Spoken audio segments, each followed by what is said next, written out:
Continuamos en la Feria del Libro de Valencia, en su 50ª edición, y vamos a presentar un trabajo estremecedor y muy documentado que saca a la luz a los supervivientes españoles en los campos de exterminio nazi. Una página de la historia no suficientemente conocida y que trabajos como el que vamos a presentar ahora van e intentan sacar a la luz e intentan cubrir esas lagunas que tenemos. Además, estos hombres y mujeres que sobrevivieron y muchos perdieron también la vida en estos campos de exterminio, son los grandes olvidados de la historia. Hablamos de los últimos españoles de Mauthausen, la historia de nuestros deportados, sus verdugos y sus cómplices, de Carlos Hernández de Miguel. Carlos, bienvenido. Muchas gracias. ¿Cuál es el origen de este libro? Bueno, el origen es un motivo personal. Yo tuve un tío que fue un poco la figura del abuelo que nunca tuve, porque uno de mis abuelos lo asesinaron en 1936, era miembro de la UGT, simplemente por eso, cuando fue el golpe de Estado de Franco, le pasearon, le fusilaron. Y el otro abuelo mío murió cuando yo era muy niño, entonces no tenía esa figura del abuelo paterno y fue sustituida en cierto modo por una persona entrañable que venía todos los veranos desde Francia, al que yo llamaba así, mi tío de Francia. Y él murió cuando yo era todavía muy joven y no supe muy bien su historia, pero tenía una luz especial cuando venía aquella España un poco en blanco y negro todavía que teníamos a mediados de los años 70. Gris. Sí, No blanco, era sepia, negro, era gris. negra, ¿no? Y en aquella España él traía pues aquel espíritu un poco de libertad, de cultura, de mucha cultura, pese a ser una persona que había podido estudiar poco, pero se había intentado formar por sí mismo, ¿no? Como muchos republicanos. Yo no sabía nada de él cuando murió, prácticamente, de su historia, y fue años después cuando me enteré que había estado en Mauthausen y que había sido un exiliado republicano. Eso es lo que me llevó a estudiar un poco y a intentar investigar su vida, y lo que ocurrió es que cuando me fui metiendo en el mundo de la deportación española, me indigné mucho, porque después de 25 años de periodista me di cuenta que yo mismo no tenía ni idea de lo que estos hombres habían pasado y lo que habían sufrido, y que en España se les había olvidado, enterrado directamente su historia. Y eso es lo que me empujó a intentar sacarles del olvido, intentar recuperar sus historias. Por eso digo en el prólogo que nunca escribiré un libro sobre mi tío de Francia, que es el origen un poco de todo, sino que he escrito un libro sobre aquellos más de 9.000 españoles que pasaron por los campos de concentración nazis y que acabaron allí por luchar por nuestra libertad. Y sobre nuestra memoria, y que gracias a ellos estamos hoy aquí. Absolutamente. Ellos Si te fueron parece, luchadores de la libertad. luego vamos a hablar Sí. largo y tendido de ello, pero vayamos por partes. Hablemos primero de cómo se construye el libro, qué fuentes trabajaste, cómo se realizó el trabajo de campo, algo que tiene muchísima importancia, y luego hablaremos de estos supervivientes, de estas biografías, intentando acercarnos, hacerle el pequeño homenaje a cada uno de ellos. Digamos que hubo tres vías, yo creo, de investigación, tres fuentes, ¿no? O tres grupos de fuentes. El primero de ellos fue, quizás el más importante, el propio testimonio de los supervivientes, del que hablaremos más adelante. El segundo grupo fue el que yo no me quería quedar solo con ese testimonio de los supervivientes, porque evidentemente han pasado 70 años desde la liberación de los campos, son todos muy mayores, la memoria empieza a flaquear y además quedan muy poquitos. Entonces yo quería abrir el espectro todo lo posible, y por eso empecé un poco a bucear memorias olvidadas, memorias que a lo mejor fueron publicadas en su día en libros que ya están descatalogados, y que eso constituyera también otra fuente primordial. Y la tercera, evidentemente, archivos. Hemos visitado archivos en España, en Francia, en Austria, en Alemania, en Polonia, y esa ha sido otra de las fuentes fundamentales para poder llegar a las conclusiones a las que llego en el libro. Un trabajo de mucho tiempo, me imagino, de compilar toda esta información y luego sistematizarla para entrar a la fase de redacción. Quizás ha sido un poco lo más difícil, porque, bueno, digamos, recopilar ha sido, digamos, trabajo de pico y pala, podemos ¿Has dejado decir. muchas cosas fuera? ¿Has dejado muchas cosas fuera? Pues he intentado dejar pocas, y sinceramente yo creo que, hombre, siempre hay cosas que se te quedan fuera, ¿no? Y son casi 600 páginas las que tiene el libro, pero es verdad que yo creo que he tocado en conjunto prácticamente todos los aspectos que rodearon la deportación, y de hecho el libro no comienza cuando son enviados a los campos de concentración, sino empieza en la Guerra de España, porque es ahí donde comienza el camino de todos estos españoles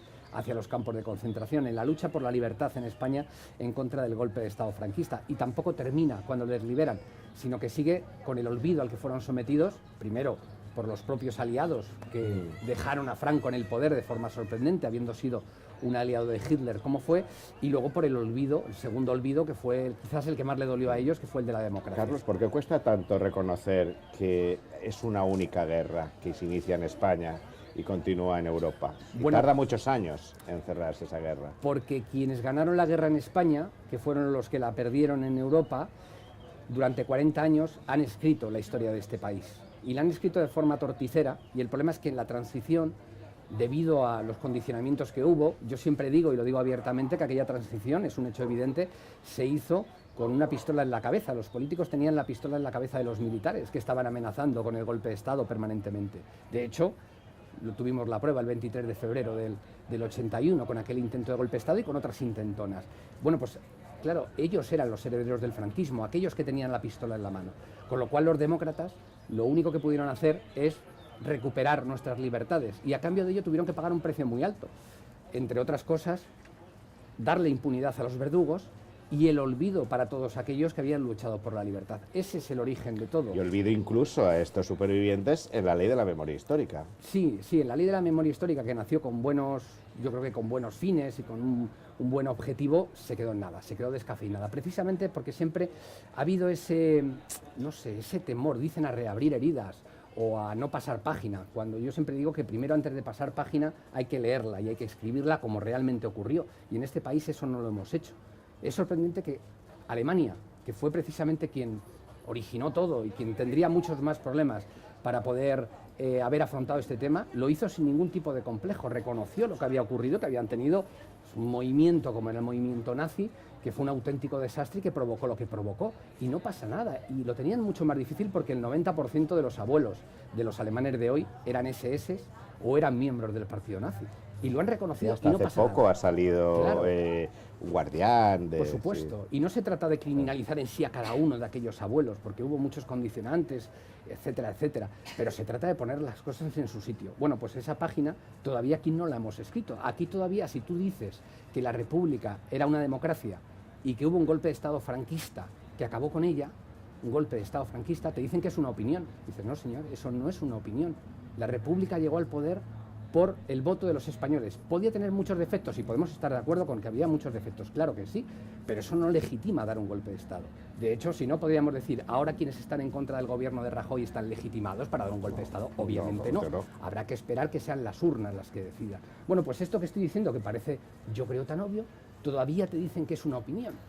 Y cuando tú vas, que es a mí lo que más, digamos, un poco me sangra, cuando vas a Europa, Alemania o Francia y le dices que en España aún hay calles dedicadas a la División Azul o al general Franco, la gente abre la boca sorprendida, porque no se pasa por la cabeza de esas personas que haya algo parecido en Alemania o en Francia. Bueno, el libro intenta, que me estoy yendo un poco del tema, pero intenta rendir homenaje y sobre todo recuperar la historia real de aquellos hombres que acabaron en los Antes de campos. hablar de Manuel Alfonso y hablar de Neus Sí. y hablar de Xinfre y hablar de Lázaro, que vamos a hablar de ellos, me gustaría hacerte una pregunta.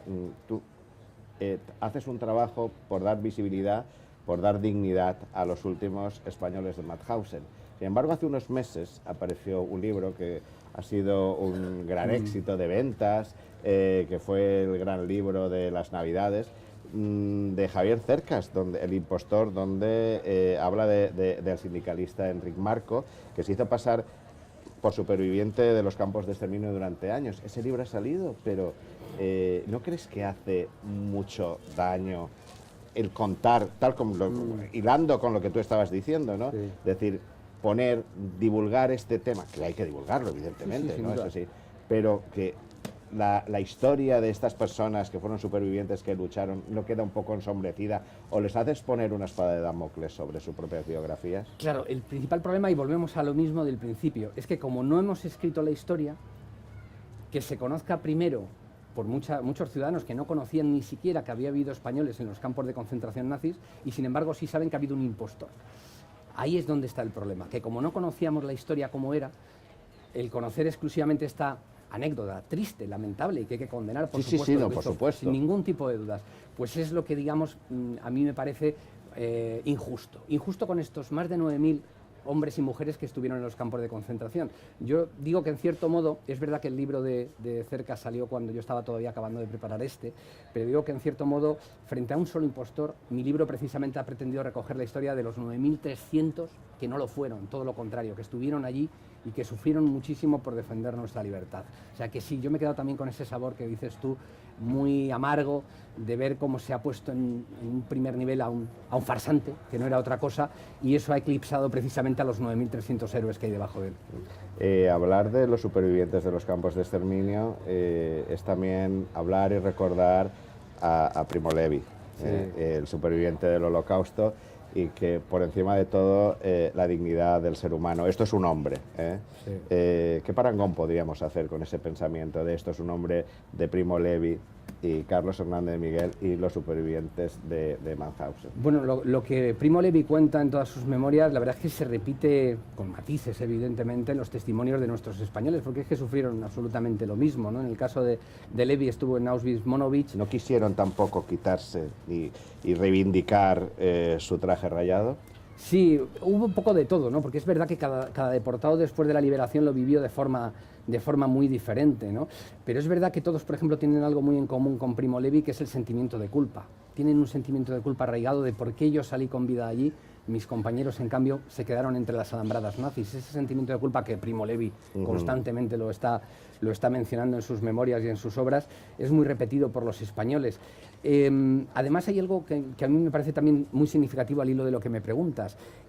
Primo Levi es muy conocido, o bastante conocido en España, y lo identificamos, por supuesto, con el problema, con la masacre, con el genocidio judío, ¿no? Sí, si preguntamos en la calle hoy, a los niños incluso de una cierta edad ya, prácticamente todos sí van a darte una impresión, una opinión sobre lo que fue aquello y saben algo de lo que fue aquel genocidio, ¿no? Con matices, pero algo saben sobre el genocidio judío. Y sin embargo no saben que hubo eso, hubo compatriotas de aquí, de Valencia, de Alicante, de Castellón, de Murcia, de Madrid, de Barcelona, que sufrieron lo mismo que hemos visto en películas como La lista de Schindler, que tanto nos han impresionado a todos.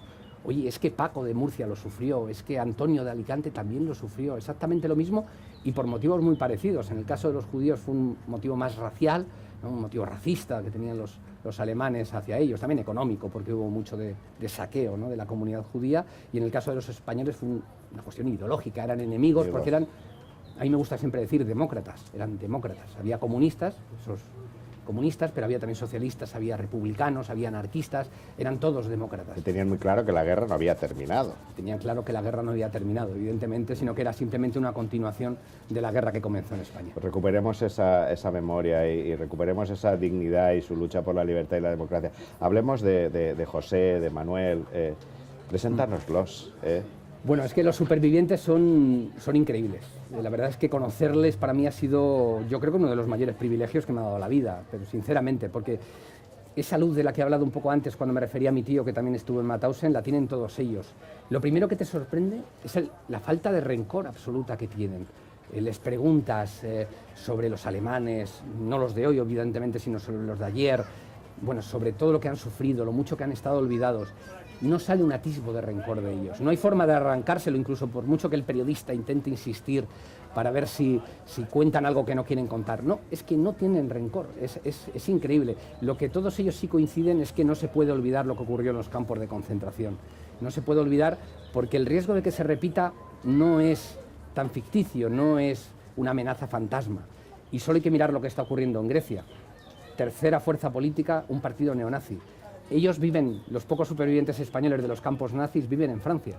El Frente Nacional, partido de extrema derecha, es la primera fuerza política, la segunda en las últimas elecciones, pero con expectativas de poder llegar incluso a la presidencia de la República Francesa. De tal manera que cuando la gente dice, es que esto es reabrir heridas, esto es hablar de temas del pasado, esto hay que olvidarlo. No, es que no es el pasado, es un presente que está ahí y que tenemos el riesgo de que se repita todavía más si no conocemos qué es lo que realmente ocurrió. Te has hablado de que no tienen rencor y tal, pero ¿qué anhelo tienen ellos? Pues mira, el único anhelo que les queda, porque yo les he preguntado mucho esto mismo que tú me preguntas, ¿no? De, oye, ¿qué os gustaría? ¿Qué homenaje os podríamos hacer en España? Bueno, después de 70 años que no se os ha hecho nada. Solo ha habido algunas comunidades autónomas, algunos ayuntamientos pequeños que han hecho gestos. ¿Qué podríamos hacer para homenajearos? Dice, mira, Carlos, me comentaba uno de ellos, ¿no? Eduardo Scott, me decía, la mayoría de los compañeros ya están muertos, quedamos muy pocos con vida.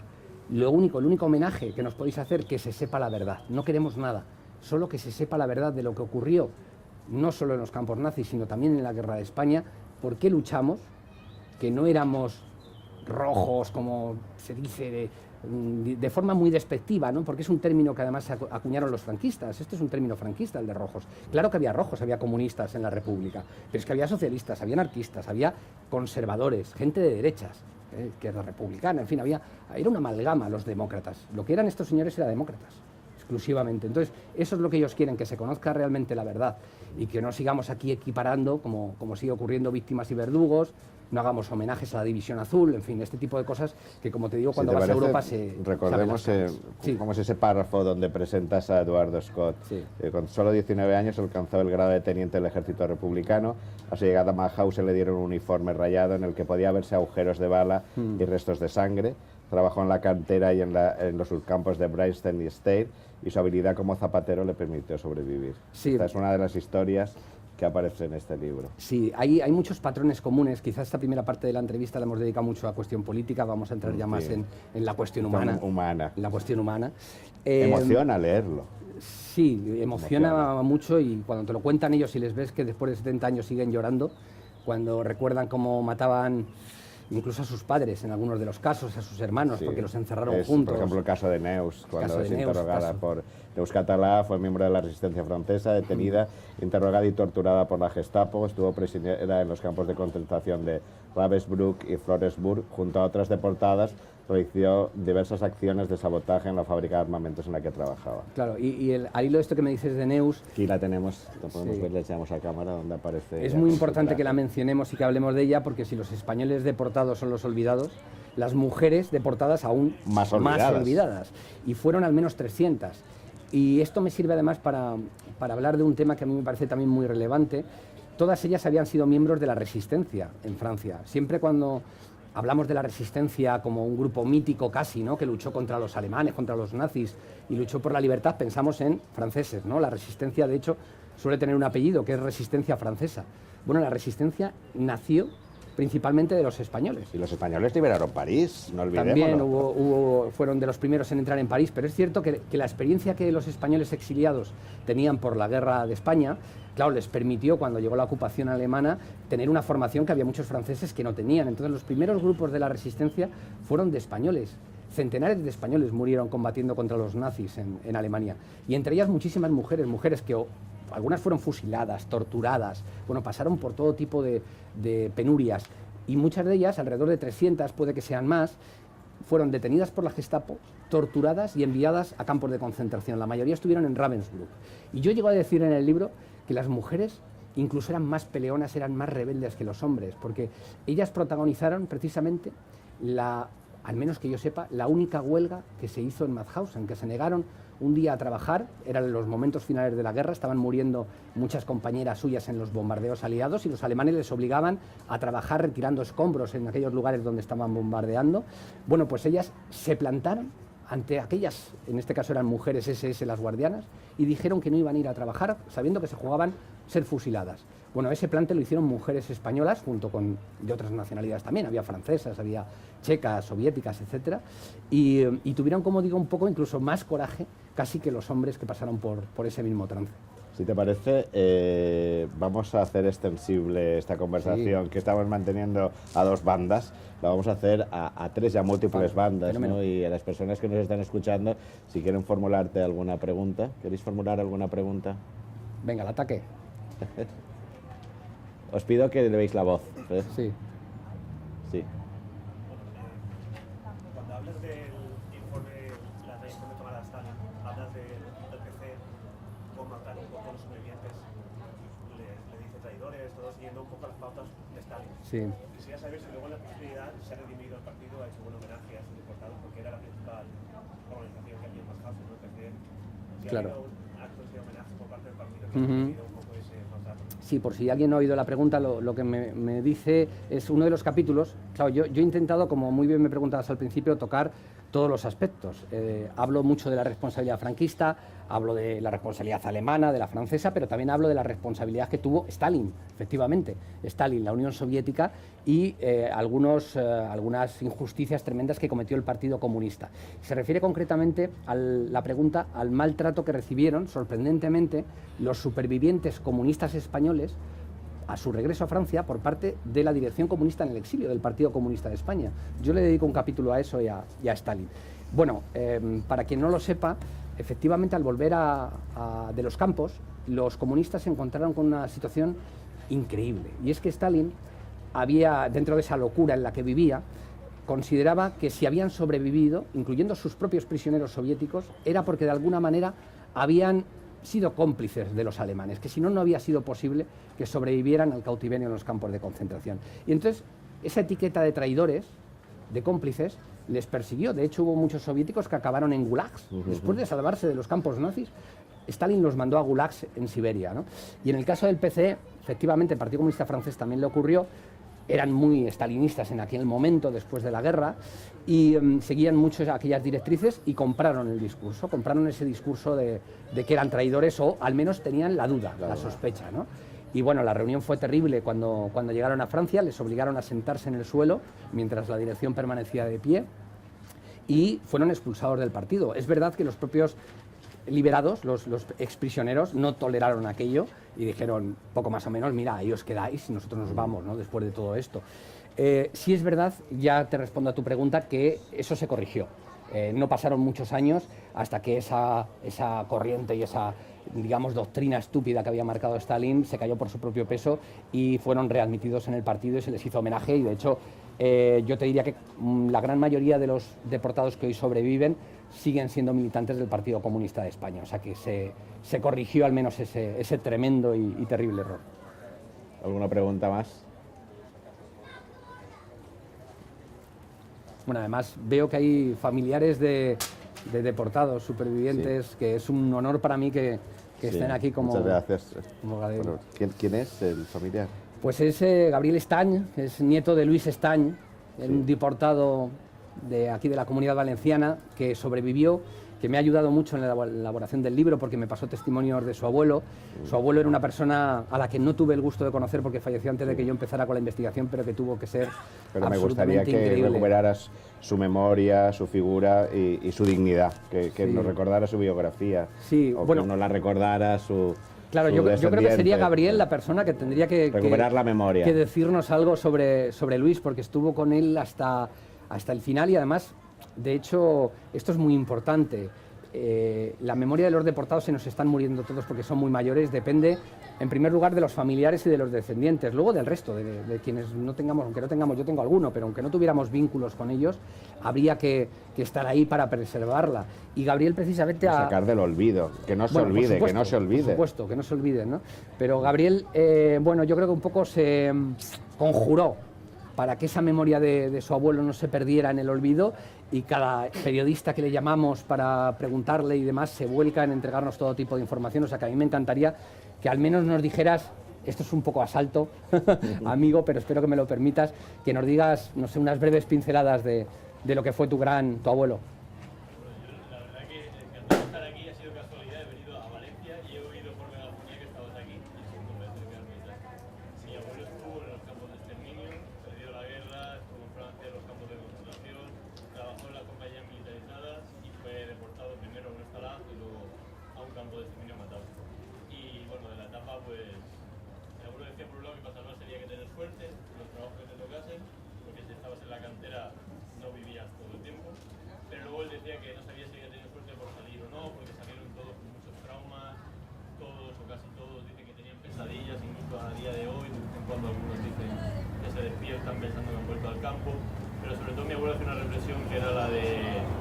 Intentaba que el odio no marcase su vida, intentaba que no odiara ni siquiera a los alemanes después de todo lo que le habían hecho, y era algo que siempre intentaba inculcar, ¿no? Y sobre todo para que a día de hoy eso nunca pudiese volver a pasar.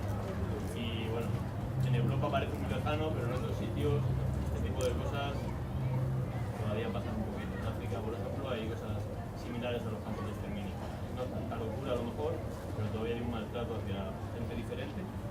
Entonces mi abuelo reivindicaba mucho eso, ¿no? Que el ser humano tenía que comprenderse entre ellos antes que dedicarse a matarse.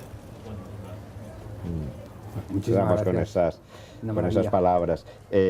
Carlos, ¿hay alguna organización en nuestro país que esté velando y reivindique la figura de estos supervivientes en los campos de exterminio, que esté luchando? Está en tu libro, hay otros trabajos. Sí. Pero organizativamente hay algún tejido asociativo que luche. Sí lo hay, lo que pasa es que trabajando con muchas dificultades, porque especialmente desde la llegada del Partido Popular al gobierno se han recortado todo tipo de ayudas, ya no incluso materiales, ¿no?, sino ayudas de tipo organizativo, etcétera, es decir, colaboración cero para hablar de este tema y para sacar del olvido a los deportados, a los exiliados republicanos, etcétera. Pero sí las hay, todas las agrupaciones, asociaciones de memoria histórica hacen un trabajo excelente. En el caso específico de los deportados, hay 2 amicales de Mauthausen, una en París y otra en Barcelona. La de Barcelona es la de España.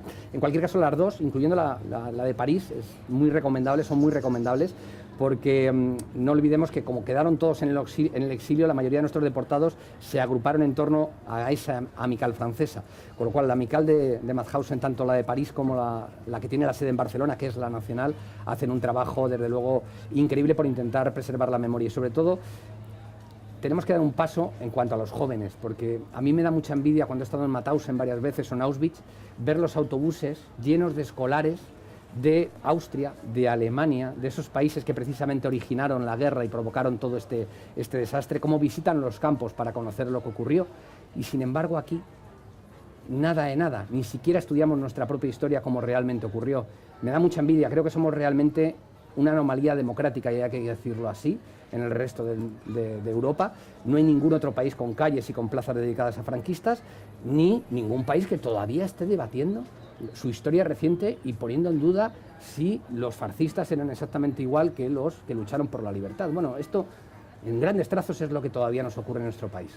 Sí, pero existen libros y existen trabajos como el tuyo, Los últimos españoles de Mauthausen, que sacan del olvido a estos hombres y mujeres y ponen en primera línea la lucha por la libertad y por la democracia. Carlos, ha sido un placer hablar contigo, pero yo no quiero despedirte a ti. Yo quiero recordar a José Alcubierre, a Manuel Alfonso Orteix, a Neus Català, a Eduardo Scott, a Francisco Griéguez, a José Marfil, a Marcial Mayans, a Siegbert Meyer, a Lázaro Nates, a Virgilio Peña, a Luis Perea, a Esteban Pérez, a Joan Romero, a Rabino Santiesteban y a Cristóbal Soriano, su supervivencia, su dignidad, su lucha por la democracia, y darles las gracias por estar aquí. Nada, muchas gracias a ellos y al resto, a los otros 9.000, 5.500 murieron allí y lamentablemente no pudimos saber nunca más nada de ellos. A todos ellos está dedicado este libro. Muchas gracias. Muchas gracias a ti.